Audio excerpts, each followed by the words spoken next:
In a small town surrounded by rolling hills and tall trees, life moved at a slow, predictable pace. John Miller lived in a modest house on the edge of town with his wife, Laura, and their teenage son, Ethan. Every morning, John would sit at the kitchen table with a cup of coffee, reading the news on his tablet. The headlines were often filled with stories about politics, weather updates, or sports scores. But lately, something unusual had been dominating the news. Reports of rising tensions between Earth and an alien species called the Valith. The Valith were strange beings, tall, insect-like creatures with shimmering exoskeletons and glowing eyes. They had arrived in Earth's solar system years ago, claiming to seek peaceful coexistence. However, as humans began exploring deeper into space, building colonies on distant planets and moons, the Valith grew uneasy. Their ambassador had repeatedly warned Earth's leaders that humanity's rapid expansion posed a threat to both species. Still, most people dismissed these warnings, believing the Valith were overreacting. John was no exception. As he scrolled through the latest articles, he muttered under his breath, "We'll manage it." He truly believed that humanity could handle any challenge thrown its way. After all, hadn't humans survived wars, plagues, and natural disasters throughout history? What was one more problem? Laura, who was busy preparing breakfast at the stove, overheard him.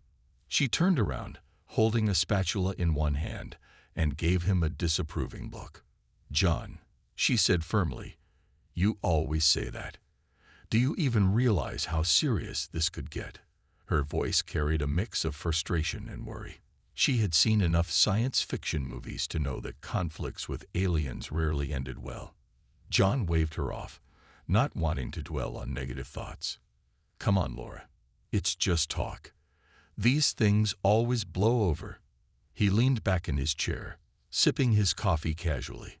"Besides, we've got technology, brains, and determination. No alien is going to outsmart us." Ethan, who had just shuffled into the kitchen wearing his pajamas, didn't say much. He poured himself a bowl of cereal and sat down across from his father. His mind, however, was elsewhere. He couldn't stop thinking about what the Valith might want. Were they really dangerous, or were they misunderstood? The idea of meeting an alien fascinated him, even if it scared him a little too. As the day went on, the news only grew more alarming.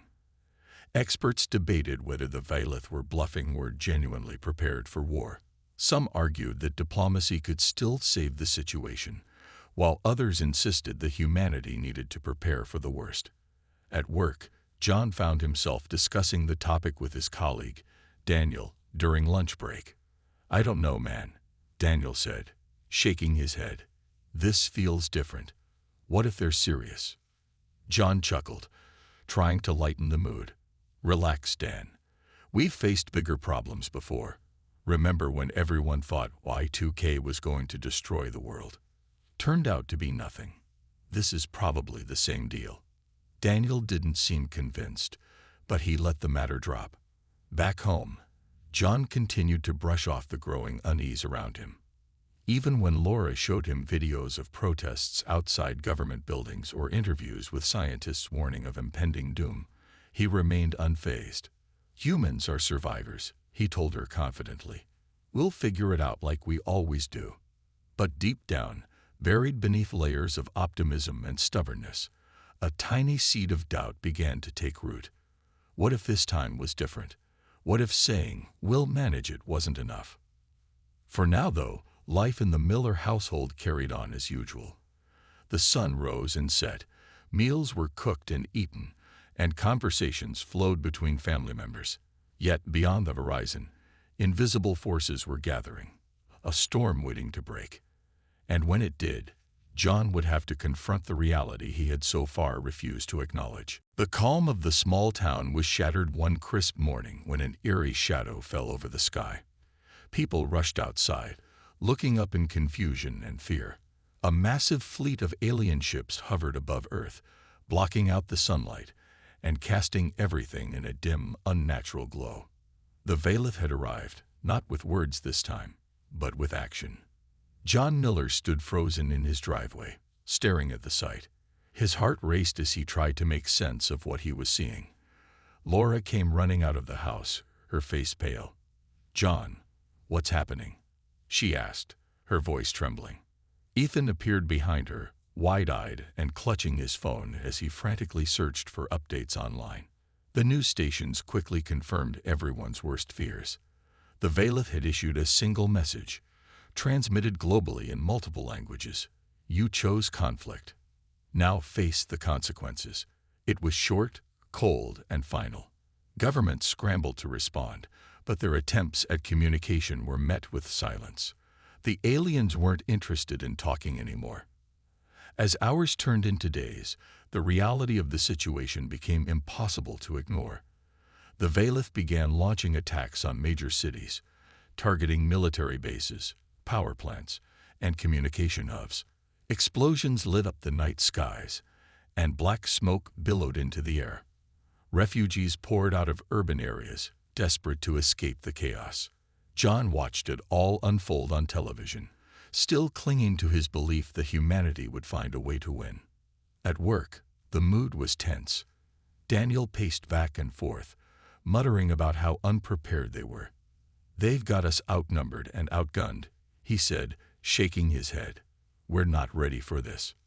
John leaned against his desk, trying to project confidence. "Come on, Dan. We've been through tough times before. Humans are resourceful. We'll adapt and fight back." But even as he spoke, doubt gnawed at him. The images on the screen, burning buildings, panicked crowds, soldiers overwhelmed by advanced alien technology, were hard to dismiss. When John returned home that evening, the atmosphere in the house was heavy. Laura sat on the couch, hugging her knees, while Ethan stared blankly at the TV.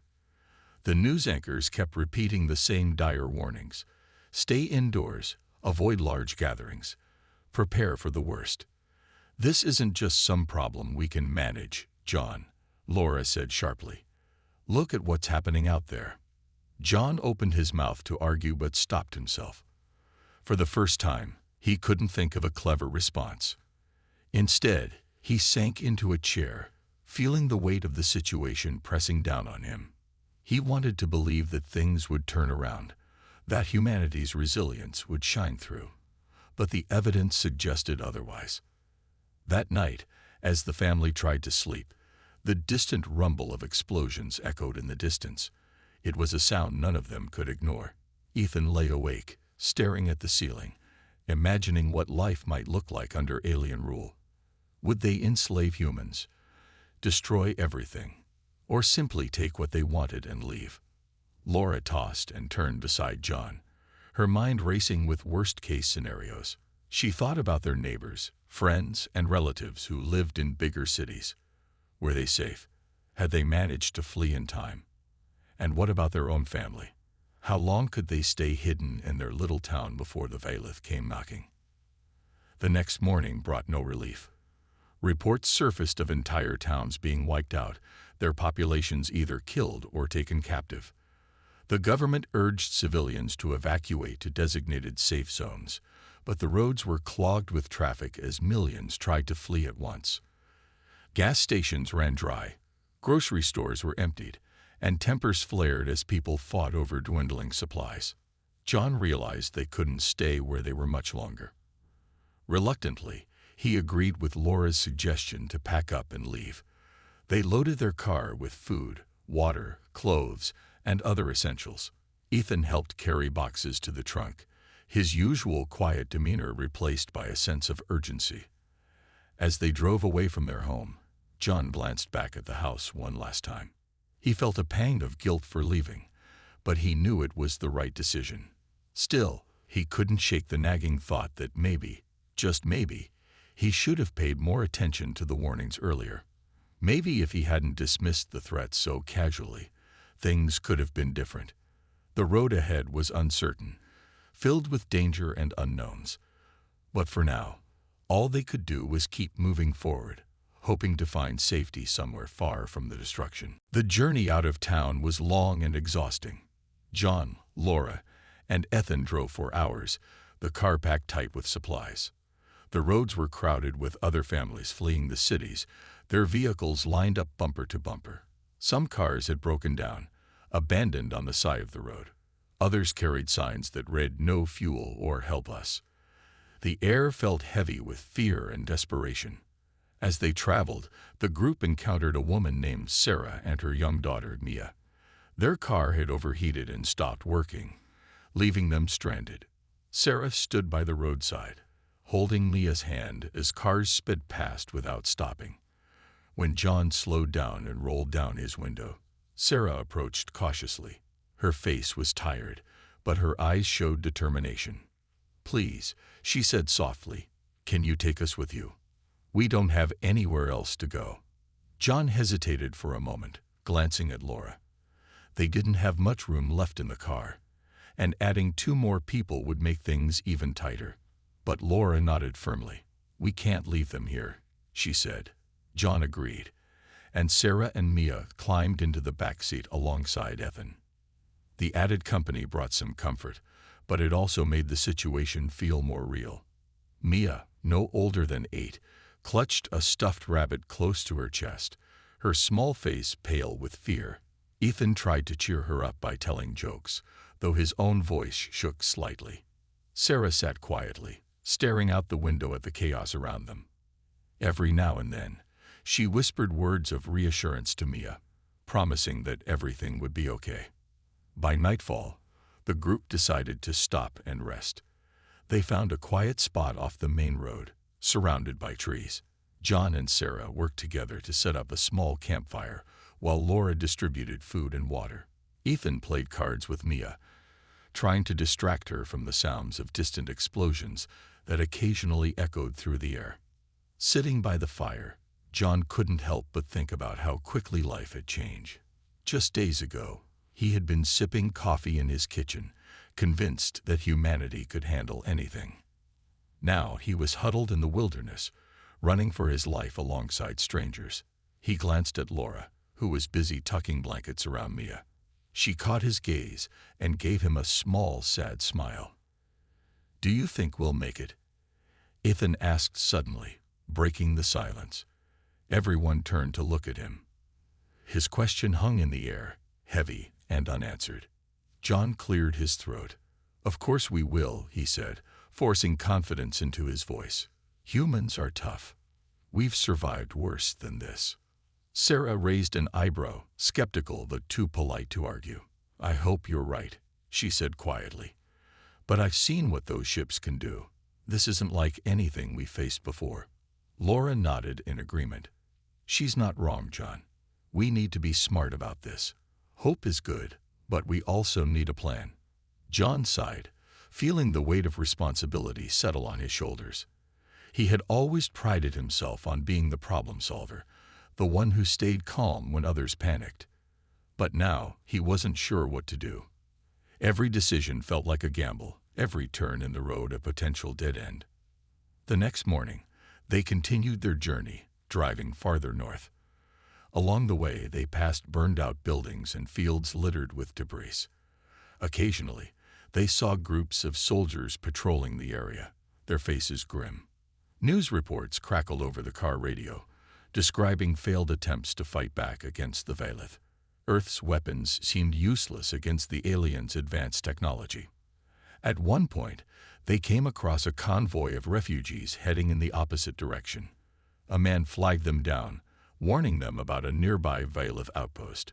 "They're rounding people up," he said urgently. "You don't want to go that way." John thanked him and quickly turned the car around, his hands gripping the steering wheel tightly. By the 3rd day, exhaustion began to take its toll. Everyone was tired, hungry, and scared. Ethan dozed off in the passenger seat, his head leaning against the window. Maya whimpered in her sleep, clutching her stuffed rabbit even tighter.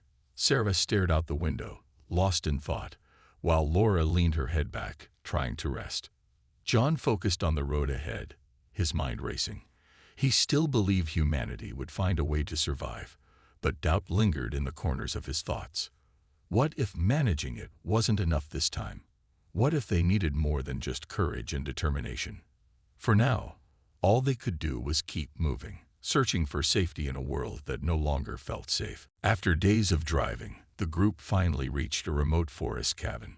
It belonged to an old friend of Laura's family, a man named Matthew who had once served in the military. The cabin was small and rustic, but it offered shelter and, more importantly, safety. John pulled the car into the clearing, relieved to have found a place to rest. Matthew greeted them with a cautious smile. He was a tall, broad-shouldered man with sharp eyes that seemed to take in everything at once. His demeanor was calm but alert, as if he were always ready for trouble. "Glad you made it," he said, helping them unload supplies from the car. "You're not the first ones to show up here looking for refuge." Inside the cabin, the group settled in. Matthew explained that he had been part of a local resistance movement before retreating to the forest. The resistance consisted of scattered groups of survivors trying to fight back against the Valith using guerrilla tactics. They didn't have much, but they were determined to make a stand. John listened intently, his initial skepticism slowly giving way to curiosity. "How can we possibly fight those things?" he asked. "Their technology is way beyond ours." Matthew nodded, acknowledging the challenge. "It's not easy," he admitted, "but we've learned a few tricks. Hit-and-run tactics, sabotage, targeting their weak points. We can't win outright, but we can slow them down and buy ourselves time." Laura watched John closely. She could see the gears turning in his mind. For so long, he had dismissed the threat, believing humanity would simply manage the situation. Now, faced with the reality of the war, he seemed to be reconsidering. Ethan, eager to help, asked Matthew if he could join the resistance fighters. "I want to do something," he said firmly, surprising even himself with his determination. Matthew studied him for a moment before nodding. "We'll see what you're capable of," he replied. "But this isn't a game. It's dangerous work." Over the next few days, the group trained alongside Matthew and other members of the resistance. Ethan practiced using weapons, learning how to aim and fire a rifle. At first, his hands shook, and he struggled to hit the targets. But with practice, he grew steadier and more confident. Sarah helped by teaching basic survival skills, how to navigate dense forests, find clean water, and set traps for food. Even Mia pitched in, sorting supplies and keeping spirits high with her quiet courage. John hesitated at first, unsure of his role in all of this. He wasn't a soldier, and the idea of fighting terrified him. But as he watched the others prepare, he realized he couldn't sit on the sidelines any longer. One evening, he approached Matthew privately. "I want to help," he said. "Tell me what I need to do." Matthew raised an eyebrow, clearly surprised. "You sure about this? It's not going to be easy." John nodded. "I've spent too long thinking we'd figure it out without really doing anything. If there's a chance to make a difference, I need to try." Matthew smiled faintly. "Welcome aboard, then. We could use someone like you, someone who knows how to think on their feet." As the days passed, the group grew closer. They shared stories around the campfire, laughing and crying together as they processed the horrors they had witnessed. Laura noticed a change in John. The arrogance and overconfidence that had defined him before were fading, replaced by a quieter resolve. He still believed in humanity's ability to overcome challenges, but now he understood that belief alone wasn't enough. It had to be paired with action. One night, Matthew gathered everyone to discuss a daring plan. Intelligence suggested that a nearby Valith outpost housed a critical piece of equipment, an energy shield generator that protected their forces. If the shield could be disabled, it would give humanity a chance to strike back. The mission was risky, requiring stealth, precision, and sacrifice. Volunteers were needed. John looked around the room, seeing the faces of his family and new friends. He thought about the world they were fighting for, a world where people could live without fear, where Ethan and Mia could grow up safely. For the first time, he truly understood the stakes. When Matthew asked for volunteers, John raised his hand without hesitation. The room fell silent. Laura stared at him, her eyes wide with shock. "Are you sure?" she whispered. John nodded, his voice steady. "If we don't take risks, we'll never get ahead. I'm tired of just managing things. It's time to fight." For the first time in weeks, John felt a sense of purpose. The road ahead was uncertain, but he knew one thing for sure. Humanity's survival depended on people willing to step up, not because they had all the answers, but because they refused to give up. The infiltration mission began under the cover of darkness. John, Matthew, and a small team of resistance fighters moved silently through the dense forest, their footsteps muffled by fallen leaves. The Vailith outpost loomed ahead, its towering structure illuminated by eerie blue lights that pulsed like a heartbeat. Armed guards patrolled the perimeter, their insect-like forms casting long shadows on the ground. John's heart pounded as they approached. He had never been in a situation like this before, and every sound, the rustle of leaves, the distant hum of alien machinery, felt deafening. His hands gripped the rifle tightly, though he doubted he could use it effectively if things went wrong. Still, he reminded himself why he was here: for Laura, for Ethan, for Mia, and for everyone else counting on them to make a difference.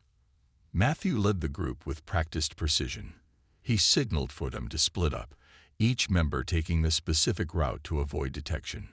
John followed closely behind Sarah, who had proven herself skilled at navigating dangerous terrain. She glanced back at him occasionally, her expression calm but focused. "Stay close," she whispered.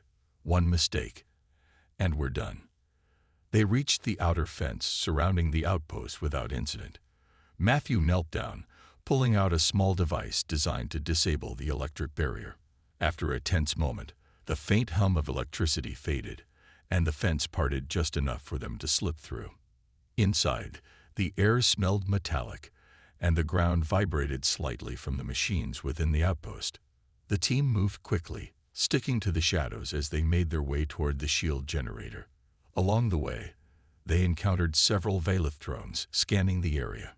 Each time, Matthew signaled for the group to freeze, holding their breath until the machines passed by. John's nerves were stretched thin, his muscles aching from staying still for so long. He wondered how much longer he could keep this up. Finally, they reached the core of the outpost. The shield generator stood in the center of a large chamber, surrounded by glowing panels and intricate wiring. It was larger than John had imagined, humming with energy that seemed almost alive. Matthew studied it briefly before turning to the team. "We'll need 10 minutes to plant the charges," he said quietly. "Hold your positions and keep watch."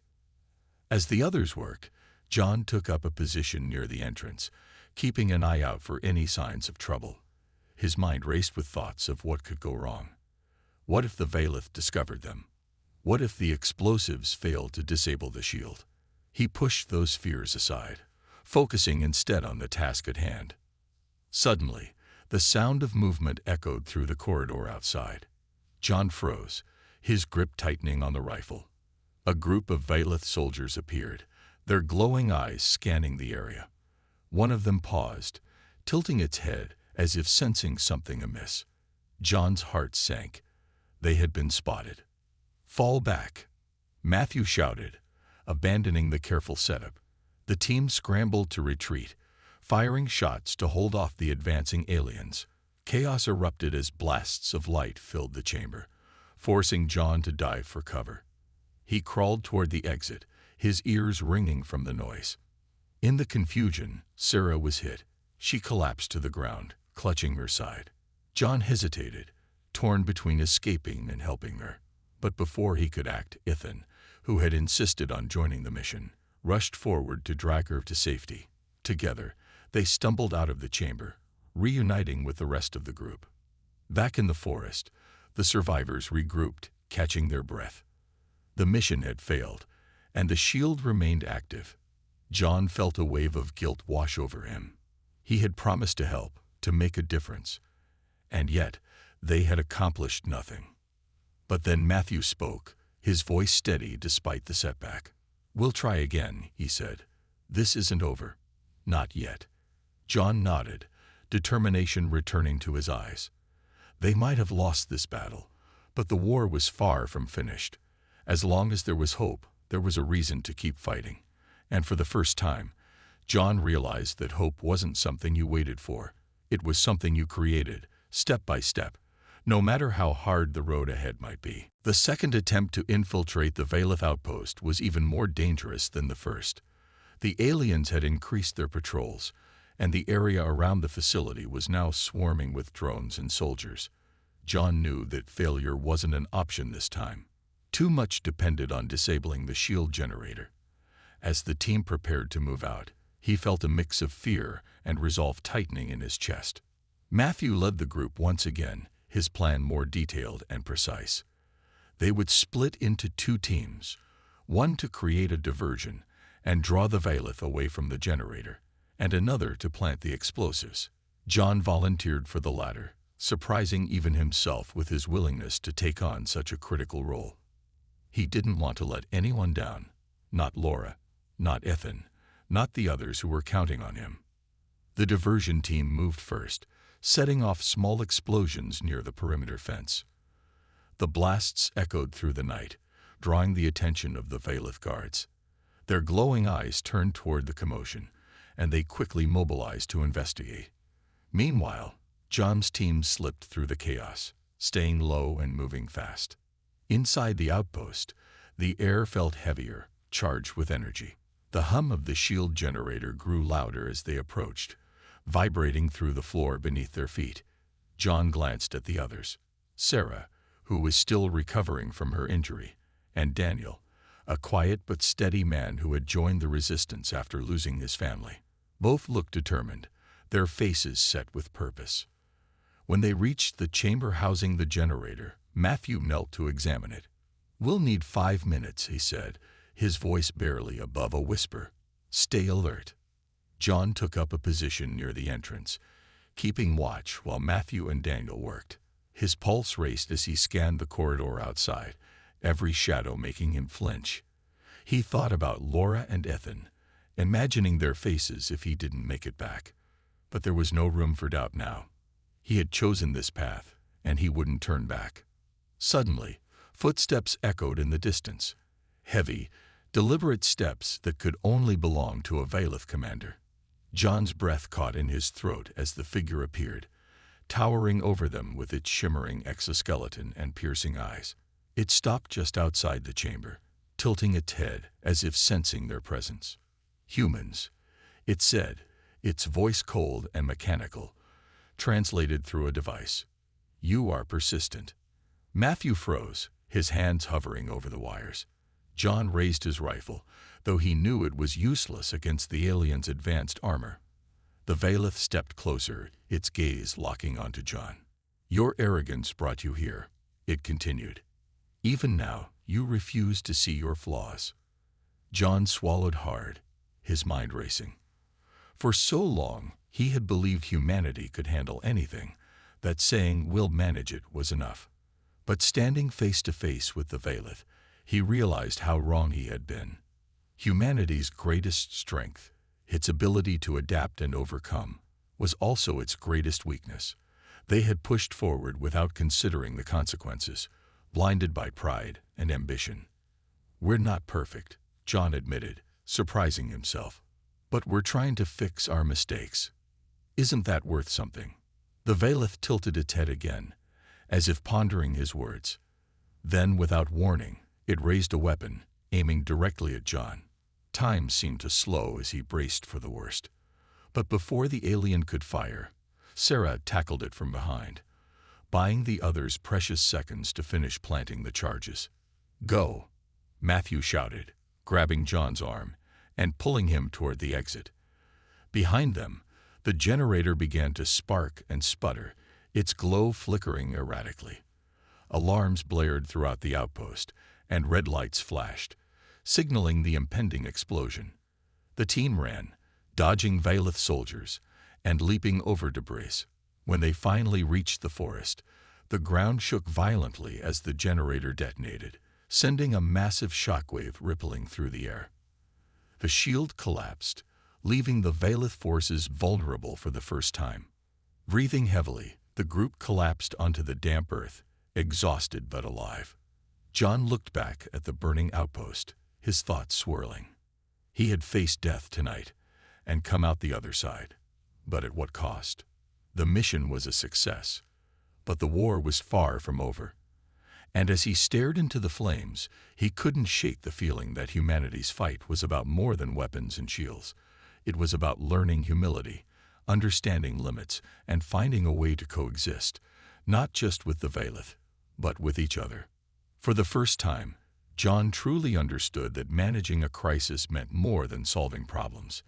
It meant listening, adapting, and being willing to change, even when it hurt. The collapse of the shield generator marked a turning point in the war. For the first time, humanity had struck a significant blow against the Valeth. The resistance forces, scattered and disorganized before, now rallied around the victory, using the opening to launch coordinated attacks on alien outposts. News of the success spread quickly, reigniting hope among survivors who had grown weary of constant fear and loss. But for John, the cost of that victory weighed heavily on his mind. As the group made their way back to the forest cabin, he couldn't stop thinking about the Valeth commander's words. "Your arrogance brought you here." Those words echoed in his head, forcing him to confront uncomfortable truths about himself and humanity as a whole. When they arrived at the cabin, Laura rushed out to greet them, her face lighting up with relief when she saw John. But her smile faded as she noticed the exhaustion etched into his features. "What happened?" she asked softly, pulling him aside while the others unpacked supplies. John hesitated, unsure where to begin. Finally, he sighed and said, "We did it. The shield is down, but I don't think we can keep fighting like this forever." Laura frowned, surprised by his tone. "What do you mean? Isn't this what we wanted?" "It's not just about winning," John replied, running a hand through his hair. "We've been so focused on proving we're stronger, smarter, better. But maybe that's the problem. Maybe we've been fighting the wrong battle all along." Laura studied him, seeing a side of her husband she hadn't noticed before. Gone was the overconfidence, replaced by a quiet humility. She reached out and squeezed his hand. "You're right," she said. "This isn't just about beating them. It's about finding a way to live together, or apart, without destroying each other." The next morning, Matthew called everyone together for a meeting. The mood in the room was tense but hopeful. They had accomplished something incredible, but the war was far from over. Supplies were running low, and the Valeth were regrouping, likely preparing for retaliation. "We need to decide what comes next," Matthew said, his voice firm but calm. "Do we keep hitting them hard, or do we try to negotiate?" The question sparked debate. Some argued that diplomacy was pointless after everything that had happened. Others believed it was the only way to prevent further destruction. John listened silently, weighing both sides. Finally, he spoke up. "I think we owe it to ourselves, and to them, to try talking," he said. "Not because we're weak, but because it's the right thing to do. If we don't, then we're no better than they are." His words hung in the air, met with nods of agreement. Even those who had been skeptical seemed swayed by his reasoning. Matthew clapped a hand on John's shoulder. "Then let's make it happen," he said. "But we'll need someone willing to step forward as a messenger, someone brave enough to face them again." Without hesitation, John volunteered. He knew the risks. It could mean capture, torture, or worse. But he also knew it was the right choice. "I started this journey thinking we could manage everything on our own," he admitted. "Now I realize we can't." Maybe they feel the same way. The group worked tirelessly to prepare for the mission. They crafted a message of peace, emphasizing humanity's desire to coexist rather than conquer. John memorized every word, practicing until he could deliver it confidently. On the day of the mission, Laura hugged him tightly, tears streaming down her face. "Come back to us," she whispered. Ethan stood nearby, holding Nia's hand. "Dad," he said, his voice trembling, "be careful." John knelt down and ruffled his son's hair. "I will. And remember, Sometimes being brave means walking away from a fight. Accompanied by Sarah and Daniel, John approached the Valeth stronghold. When they were intercepted by soldiers, John stepped forward alone, raising his hands in surrender. Through a translator device, he delivered the message, his voice steady despite his racing heart. For a long moment, there was silence. Then, one of the Valeth commanders stepped forward. Its glowing eyes studied him intently before it spoke. "You speak of peace," it said, "but can your kind truly change?" John took a deep breath. "I don't know," he admitted, "but I'm willing to try. Aren't you?" The commander paused, then nodded slowly. "We will consider your offer." As John returned to the group, he felt a glimmer of hope. The road ahead would be difficult, but for the first time, it felt possible to imagine a future where humans and Valeth might find a way to share the stars. Not as enemies, but as equals. Weeks passed after John's meeting with the Valeth commander. The initial response from the aliens had been cautious but promising. They agreed to a temporary ceasefire, allowing both sides time to assess the situation and explore the possibility of peace. For humanity, it was a fragile reprieve, a chance to rebuild what had been lost and reflect on the lessons learned. Back at the forest cabin, life settled into a new rhythm. The group worked together to repair damages, gather supplies, and care for one another. Laura tended to Sarah's injuries, which were healing slowly but surely. Ethan spent hours teaching Maya how to fish in the nearby stream, their laughter echoing through the trees. Even John found moments of quiet joy, sitting by the fire at night and watching his family come alive again. But the weight of responsibility still rested heavily on John's shoulders. He had become a symbol of hope for the resistance, not because he was a hero, but because he represented the possibility of change. People began to see that managing problems wasn't about forcing solutions or relying solely on strength. It was about listening, adapting, and working together. One evening, Matthew called everyone together for an announcement. "The Valeth have proposed a meeting," he said, his tone serious yet hopeful. "They're willing to discuss terms for a lasting truce. We've been asked to send representatives." John immediately volunteered, knowing this was the next step in the journey he had started. Laura hesitated, worried about losing him again, but she nodded in agreement. "Just promise me you'll be careful," she said, her voice soft but firm. The meeting took place in a neutral zone, an open field surrounded by dense woods. Both sides approached cautiously, humans and Valeth standing face to face under the watchful eyes of their respective leaders. The air was tense, charged with years of mistrust and conflict. A Valeth ambassador stepped forward, its voice calm but clear as it addressed the human delegation. "We do not seek your destruction," it began. "We seek balance. Your expansion threatens our survival, just as our presence disrupts yours. Coexistence is possible, but only if both sides are willing to compromise." John listened intently, nodding along. When it was his turn to speak, he took a deep breath and addressed the crowd. "We made mistakes," he admitted, his voice steady. "We moved too fast, without thinking about the consequences. But we've learned from those mistakes. We want to build a future where neither side has to live in fear." His words resonated deeply, breaking down barriers that had seemed insurmountable. Slowly, agreements began to form. Earth would limit its expansion into space, creating designated zones for shared resources. In return, the Valeth promised to withdraw their forces and assist in rebuilding damaged areas. It wasn't perfect, but it was a start, a foundation for something better. As the days turned into weeks, the ceasefire held. Refugees returned to their homes, piecing together shattered lives.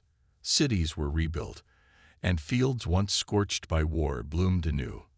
The scars of the conflict remained, but so did the determination to move forward. At a memorial ceremony held months later, Laura stood before a crowd of survivors, her voice strong and clear. "My husband once believed we could manage anything without asking for help," she said, her gaze sweeping over the faces of those gathered. But sometimes, the bravest thing we can do is admit we need others. Today, we honor those who fought, and those who sacrificed, to show us that truth. Ethan watched from the sidelines, holding Mia's hand. He felt proud of his father, not because he had won a battle, but because he had shown courage and vulnerability. Humanity had faced its flaws and chosen to grow stronger because of them. In the end, the war didn't end with a decisive victory or a dramatic explosion. It ended with understanding, with two species choosing to rise above hatred and fear. And though challenges lay ahead, there was hope that this time, humanity would manage not just to survive, but to thrive alongside the stars. Months after the truce, life on Earth began to transform in ways no one could have predicted. The agreement with the Valith wasn't perfect. There were still disagreements, misunderstandings, and moments of tension, but it marked the beginning of a new chapter for humanity. People started to focus less on what divided them and more on what united them, the shared desire to build a better future. John returned home from the negotiations feeling both exhausted and fulfilled. He had spent countless hours working with Valith representatives, learning their language, customs, and perspectives. It wasn't easy. There were days when frustration boiled over, and progress seemed impossible. But slowly, trust began to form. John realized that the Valith weren't so different from humans. They wanted safety, security, and a chance to thrive. At the cabin, Laura greeted him with a warm smile. "You look tired," she said, handing him a cup of tea. "But I can tell you're happy." John nodded, sinking into a chair by the fire. "It's strange, isn't it? For so long, I thought we could handle everything ourselves. Now I see how much stronger we are when we work together, not just with each other, but with them too." Ethan sat nearby, sketching pictures of the Valith ships he had seen during the ceasefire. His drawings were detailed and curious, showing not fear but fascination. Maya leaned over his shoulder, pointing at one of the sketches. "Do you think they'll let us visit their planet someday?" she asked. John chuckled softly. "Maybe. But first, we need to make sure we take care of our own." The family spent the evening talking about the changes happening around the world. News reports showed images of human and Valith engineers collaborating on projects to rebuild cities and restore ecosystems. Schools introduced lessons about the Valith, teaching children to respect and understand their alien neighbors. Even governments worked to create policies that prioritized cooperation over competition. But not everyone was ready to embrace this new reality. Some people resented the Valith, blaming them for the destruction caused during the war. Protests broke out in certain areas, demanding stricter limits on alien involvement. John knew these voices couldn't be ignored. They represented real fears and concerns, but he also believed they could be addressed through patience and dialogue. One afternoon, John visited a nearby town where tensions were running high. A group of protesters gathered outside a community center, holding signs that read "Earth for Humans" and "No Aliens Here." John approached cautiously, aware of the hostility in the air. "I know you're angry," he said, standing before the crowd. "I felt that anger too. But shutting others out won't solve anything. We've been given a chance to do something incredible, to show that two very different species can live side by side. Isn't that worth trying for?" His words didn't change everyone's minds, but they planted seeds of doubt in some. Over time, those seeds grew into conversations, debates, and eventually understanding. Slowly, resistance gave way to acceptance. Back at the cabin, the group celebrated small victories. Sarah recovered fully from her injuries and decided to stay in the area, helping Matthew train new recruits for the resistance-turned-peacekeeping force. Ethan and Mia became inseparable, their friendship a symbol of hope for a brighter tomorrow. One evening, as the sun dipped below the horizon, painting the sky in shades of orange and pink, John stood outside with Laura. They watched the stars appear one by one, twinkling like tiny lanterns in the vast darkness. "Do you think we'll really make it work?" Laura asked quietly. John took her hand in his, squeezing gently. "I don't know, but I do know this. We've come further than I ever thought possible.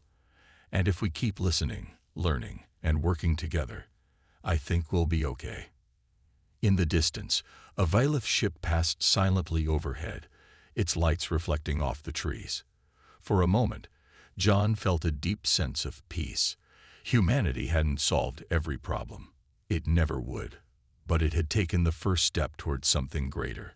A world where saying, "we'll manage it," meant more than blind confidence. It meant hope, resilience, and the courage to face the unknown together.